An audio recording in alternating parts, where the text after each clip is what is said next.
नमस्कार साथियों, एक बार फिर आप सभी का स्वागत है मेरे YouTube चैनल विनोद चेजारा पर।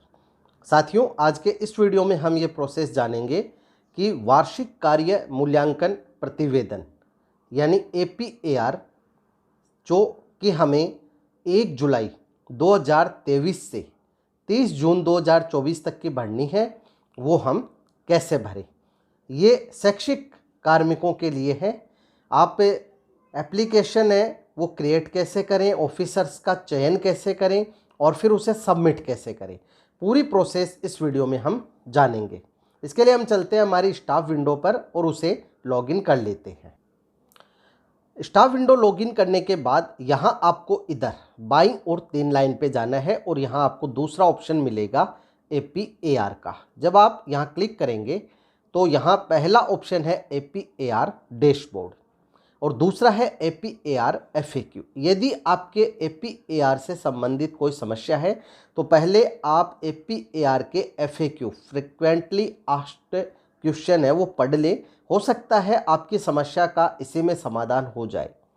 और यदि फिर भी कोई समस्या हो तो आप वीडियो के कमेंट बॉक्स में कमेंट अवश्य करें, आपकी समस्या का निश्चित ही समाधान किया जाएगा।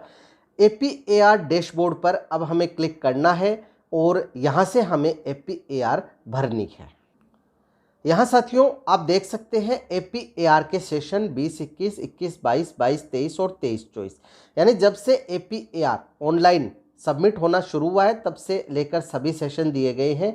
और यहाँ इस बार एक मैसेज भी दिया गया है कि यदि आपको ऑफिसर्स सर्च करने में किसी भी तरह की समस्या आ रही है तो ये एक व्हाट्सएप नंबर दिया गया है जिस पे आप अपनी समस्या व्हाट्सएप कर दें और ये 11/7 से 28/7 तक 9 से 6 बजे तक वर्किंग में है।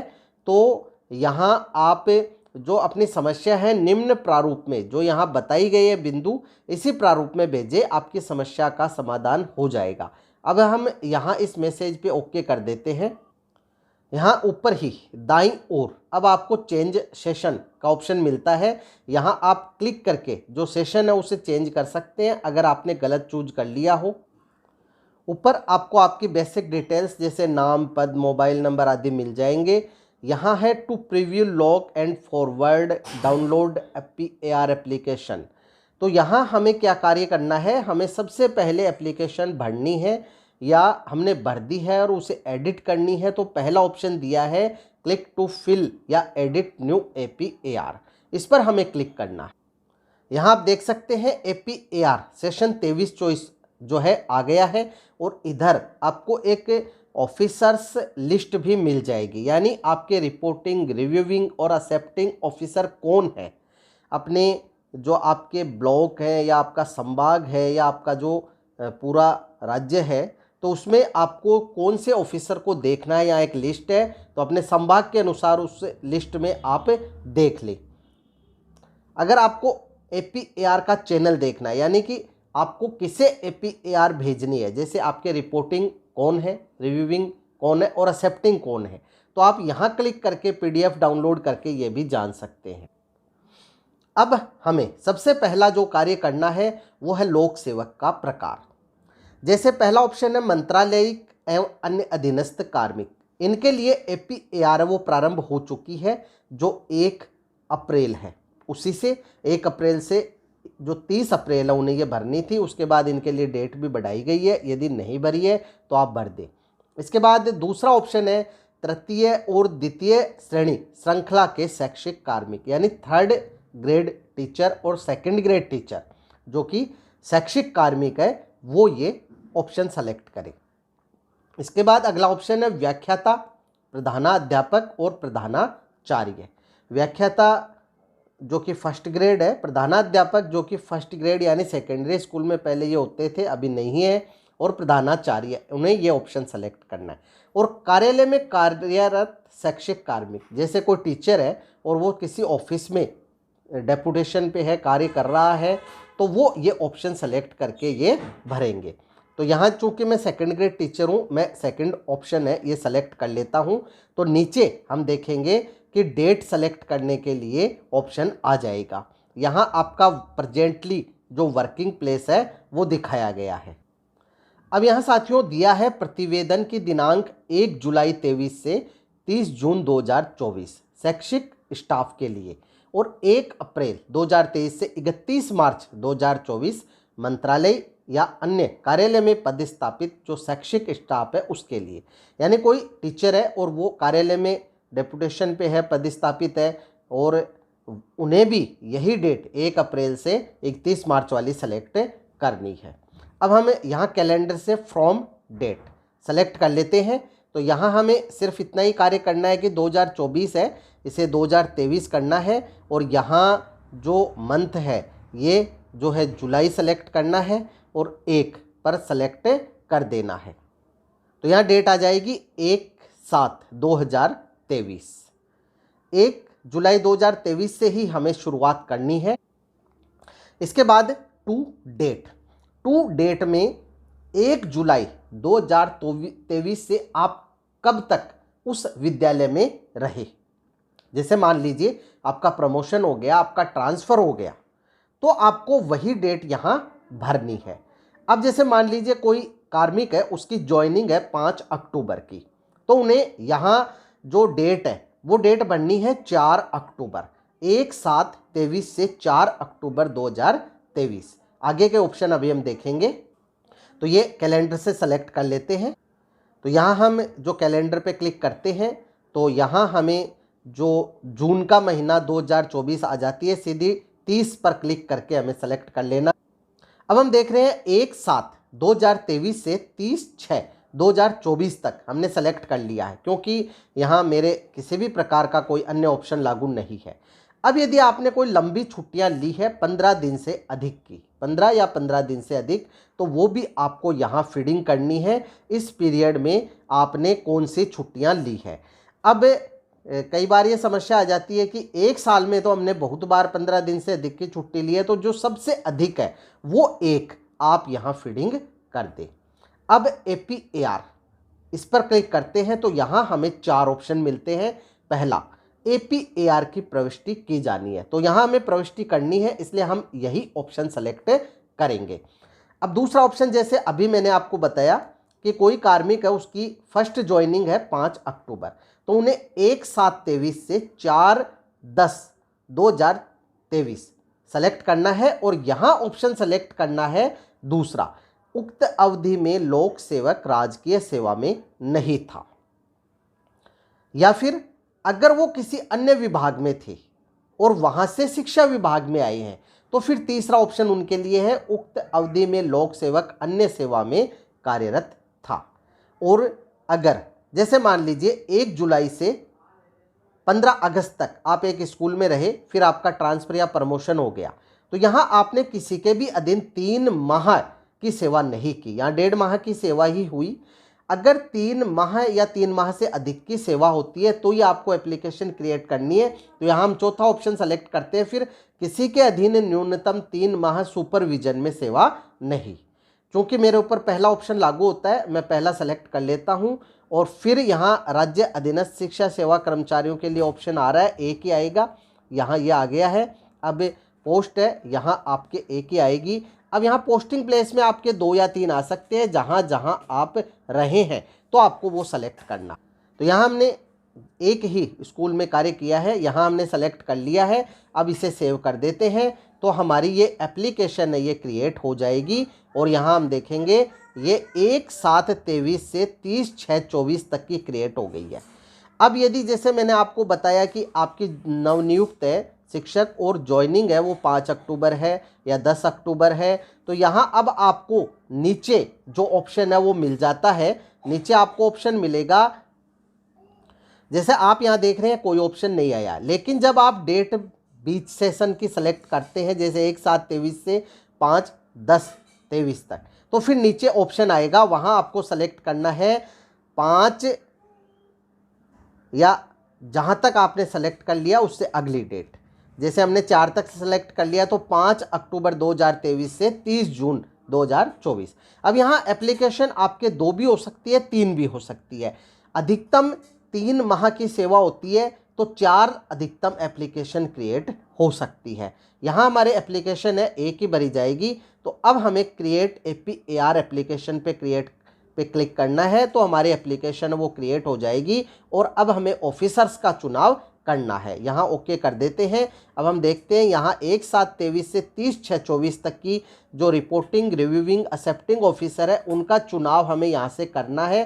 पहले ऑफिसर्स का चुनाव करेंगे और फिर एप्लीकेशन भरेंगे। अब यदि आपके एप्लीकेशन एक से अधिक क्रिएट होती है तो आपको ऑफिसर्स का चुनाव भी एक से अधिक करना होगा, लेकिन ये ध्यान रखना है कि एक्सेप्टिंग ऑफिसर जहां आप वर्तमान में हैं और जो ऑफिसर है उन्हें ही चुनना है।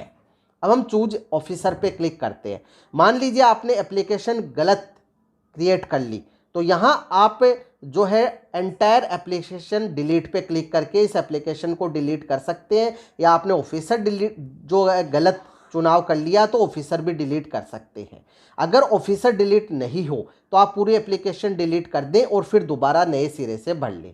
अब हम चूज ऑफिसर पर क्लिक करते हैं तो हमारे सामने जो ऑफिसर चूज करने के लिए विंडो आ जाती है। जैसे जैसे आप चुनाव करेंगे यहाँ नाम आते जाएंगे।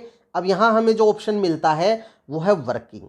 यदि ऑफिसर अभी भी वर्किंग में है, सेवा में है, तो आपको इसी पे टिक मार्क रहने देना है। अगर रिटायर हो गए हैं तो फिर आपको क्या करना है, रिटायर पे सेलेक्ट पे क्लिक करना है और यहाँ उन रिटायर हुए कार्मिक का नाम, पद लिखना है और रिटायर्ड लिख देना है और फिर वर्तमान में जो है उनको सेलेक्ट करना है।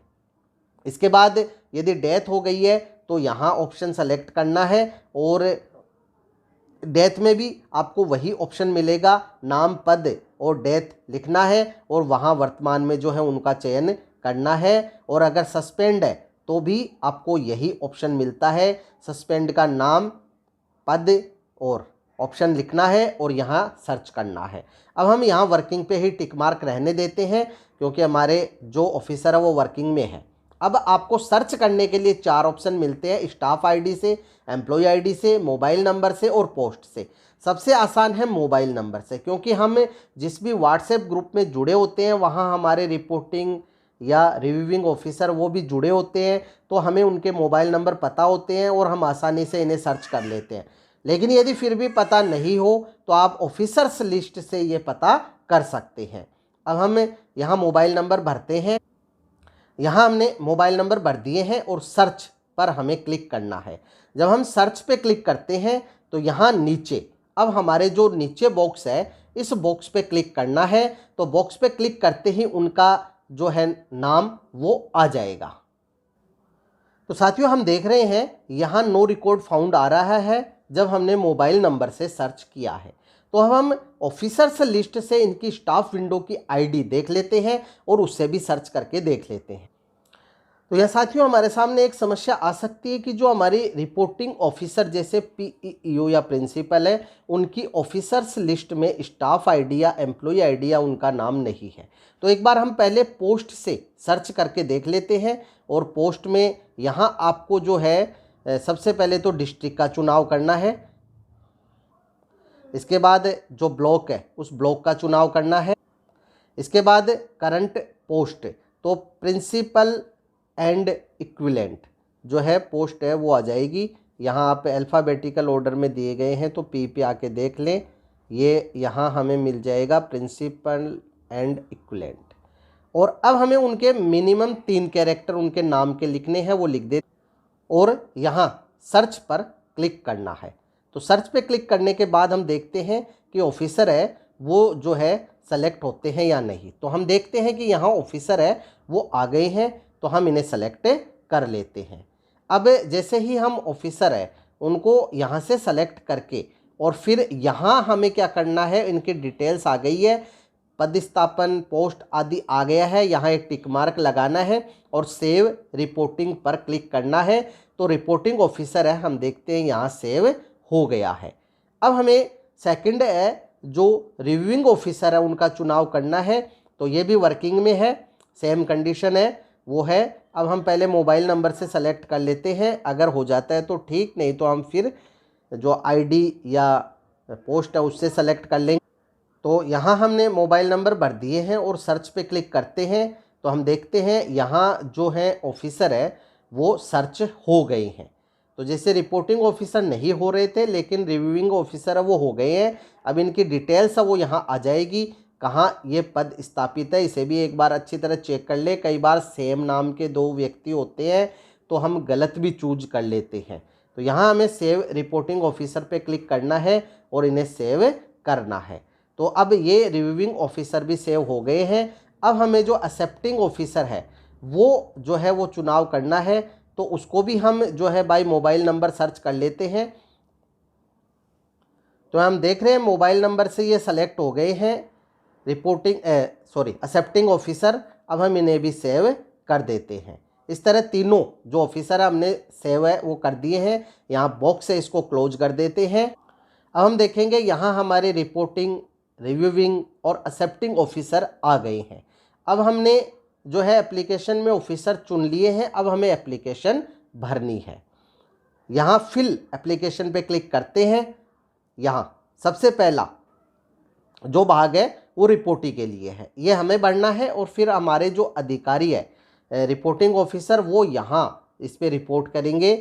तो यहाँ रिपोर्टी के अधिकारी के लिए पहले आपकी जो डिटेल्स है वो आ रही है। इसके बाद एप्लीकेशन फॉर्म है, इसमें नामांकन, ठहराव, चाइल्ड ट्रैकिंग पद्धति, इसमें आपने निर्धारित लक्ष्य क्या जो है आपको मिला और आपको उपलब्धि कितनी मिली। अगर उपलब्धि में कोई कमी है तो यहाँ आप लिख दें। तो यह हमने निर्धारित लक्ष्य है वो 100% था और उपलब्धि भी हमारी 100% है। और उपलब्धि में कमी का कारण कोई हो तो लिखे, नहीं तो नील लिख दे। इस तरह से आपको सभी जो बिंदु है वो भरने हैं। यदि उपलब्धि में कोई कमी रह जाती है तो आप 90% भी लिख सकते हैं और उसका कारण भी लिख सकते हैं। तो यह हमने नामांकन, ठहराव, चाइल्ड ट्रैकिंग पद्धति, जन सहभागिता, विद्यालय विकास में योगदान और राज्य सरकार की योजनाओं में योगदान, ये सब हमने बिंदु भर दिए हैं। अब हमें यहाँ से सेव ड्राफ्ट पे क्लिक करना है, तो हमारा ये जो ड्राफ्ट है ये सेव हो जाएगा। तो यहाँ हमारा जो ड्राफ्ट है वो सेव हो गया है। अब हमें नीचे जो परीक्षा परिणाम है वो भरना है। यहाँ जो कक्षाएं हैं बोर्ड की कक्षाएं ही आएंगी। तो कक्षा 5 में यदि आपने पढ़ाया है, कक्षा 8 में पढ़ाया है, कक्षा 10 या 12 में पढ़ाया है, वो कक्षा सेलेक्ट कर ले। तो जैसे यहाँ जो कक्षा 5 का परीक्षा परिणाम है सबसे पहले हम वो भर देते हैं। यहाँ चूँकि मैं एक संस्था प्रधान हूँ तो यहाँ मैं ऑल का चुनाव करूँगा, जो कक्षा 5 का रिजल्ट है उसके लिए, और फिर अपना विषय अध्यापक का भरते समय विषय का चुनाव करूँगा। अब हमें यहाँ कुल विद्यार्थी, उत्तीर्ण विद्यार्थी और 60% और उससे अधिक अंक प्राप्त करने वाले विद्यार्थियों की संख्या भरनी है। यहाँ हमने जो कुल विद्यार्थी है जैसे 7 थे, 7 भर दिए, उत्तीर्ण भी 7 हो गए और 60% या उससे अधिक।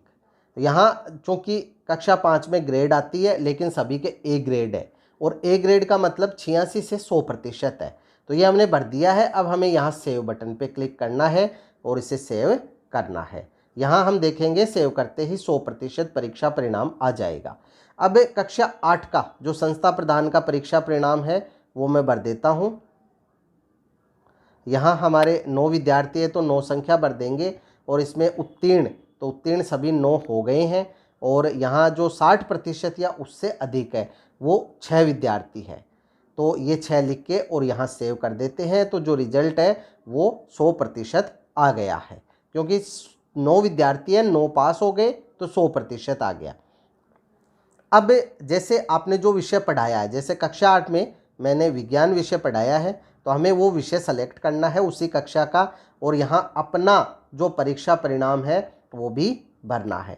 तो 9 विद्यार्थी थे और जो 9 विद्यार्थी हैं वो पास हो गए, और जो प्रथम जो श्रेणी है उससे जितने विद्यार्थी पास हुए हैं उनकी संख्या यहाँ भर के और सेव पे क्लिक कर दे तो ये रिजल्ट है अपडेट हो जाएगा।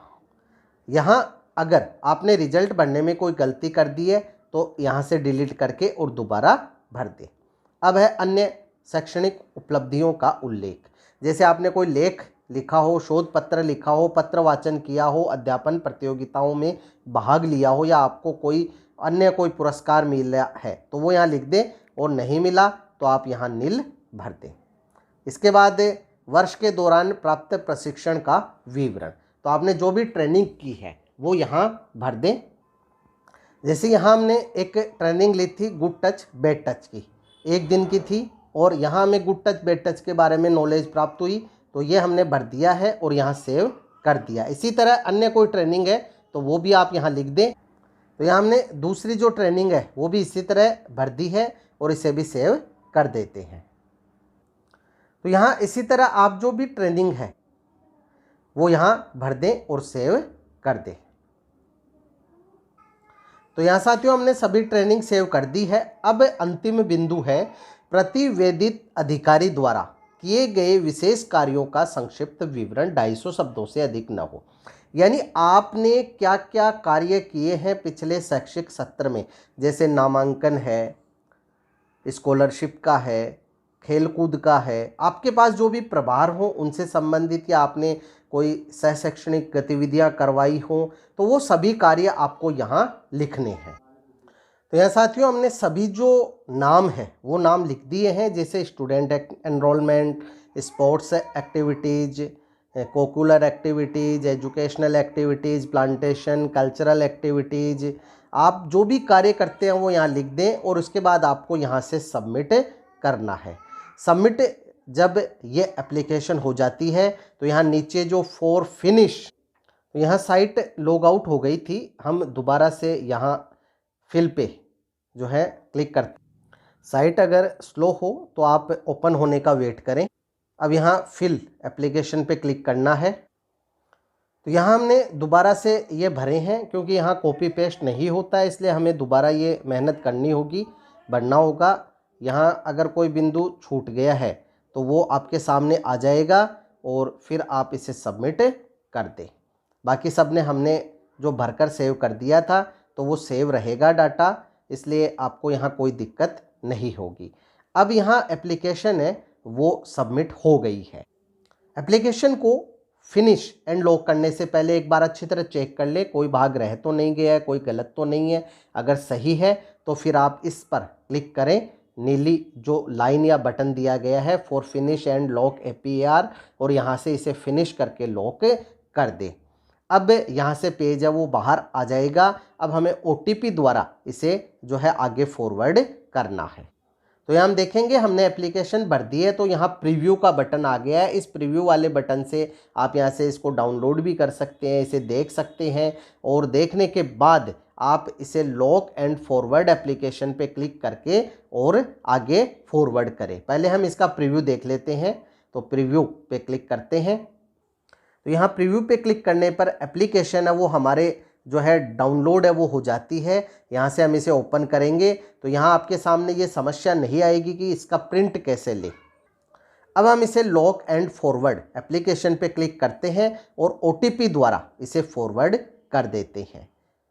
इसके बाद आप इसके साथ जो परीक्षा परिणाम पत्रक है उसकी जो प्रति है वो लगा दें और इसे अपने जो रिपोर्टिंग ऑफिसर PEO या जो आपके प्रिंसिपल है उन्हें जमा करा दे। आजकल साथियों यहाँ जब एक मैसेज है वो आता है OTP से पहले, क्या आपने चिकित्सा परीक्षण रिपोर्ट है ये अपलोड करना चाहते हैं। यहाँ आप देख लें कि please ensure that the application data has been verified by as you after locking you would not be able to change data. यानी हमें अगर कुछ चेंज करना है तो पहले कर लें। एक बार आपने इसे फॉरवर्ड कर दिया है फिर आप इसे चेंज नहीं कर पाएंगे, फिर आपको इसे रिवर्ट कराना होगा, कैंसिल कराना होगा, फिर आप चेंज कर पाएंगे। तो यहाँ जो भी व्यक्ति 50 वर्ष से ऊपर है उन्हें 3 साल में एक बार चिकित्सा परीक्षण रिपोर्ट है वो ऑनलाइन करनी होगी। यहाँ यस करना होगा और अपलोड करनी होगी। यहाँ हमें नो करना है और सेव मेडिकल स्टेटस पे क्लिक करना है। तो यहाँ जो मेडिकल स्टेटस है वो सेव हो जाएगा और फिर हमारे पास OTP आएगा। तो जो भी 50 वर्ष से ऊपर हो गए हैं कार्मिक उन्हें 3 साल में एक बार ज़रूर जो मेडिकल चेकअप है वो कराना है। मेडिकल स्टेटस सेव हो गया है, इसे ओके कर देते हैं। अब यहाँ जो है हमारे पास ऑप्शन आ गया है सेंड OTP का, तो यहाँ क्लिक करते हैं ताकि हमारे पास OTP आ जाए और हम यहाँ से इसे आगे फॉरवर्ड कर दें। OTP हमारे पास आ गया है तो इसे भर देते हैं। कन्फर्म OTP पे क्लिक करते हैं ताकि जो एप्लीकेशन है वो आगे फॉरवर्ड हो जाए। इस तरह से हमने जो एप्लीकेशन है वो सक्सेसफुली क्रिएट करके, फिल करके और आगे फॉरवर्ड कर दी। अब हम देखेंगे यहाँ से जो बटन है वो सारे हट गए हैं। अब आप यहाँ जो प्रीव्यू ऑप्शन था, यहाँ डाउनलोड ऑप्शन आ गया है, तो यहाँ से आप इसे डाउनलोड कर लें और इसका प्रिंट निकाल लें। इस प्रिंट को आप जो है अपने रिपोर्टिंग ऑफिसर के पास जमा करा दें। तो इस तरह से साथियों आप अपनी APAR शैक्षिक सत्र 23-24 की भर सकते हैं। यहाँ मैंने आपको सभी बिंदु बताने की कोशिश की है, फिर भी यदि कोई रह गया हो, आपके कोई समस्या हो तो कमेंट बॉक्स में कमेंट करें, आपकी समस्या का निश्चित ही समाधान किया जाएगा। यहाँ अगर आपके एप्लीकेशन अलग अलग है, ऑफिसर अलग अलग है, तो बाकी सभी ऑफिसर रिपोर्टिंग रिव्यूइंग आपको सेलेक्ट करने हैं। केवल एक्सेप्टिंग ऑफिसर जो वर्तमान में आप जहाँ हैं और जो एक्सेप्टिंग ऑफिसर है उन्हें ही सेलेक्ट करना है। फिर भी यदि कोई समस्या हो तो कमेंट बॉक्स में कमेंट करें, आपकी समस्या का निश्चित ही समाधान किया जाएगा। वीडियो यदि अच्छा लगे तो लाइक करें, शेयर करें, सब्सक्राइब करें, बेल आइकॉन को टिक करें ताकि नए वीडियो के जो नोटिफिकेशन है वो आपको तुरंत मिल सके। इसी के साथ आप सभी का बहुत बहुत धन्यवाद और मिलेंगे अगले वीडियो में।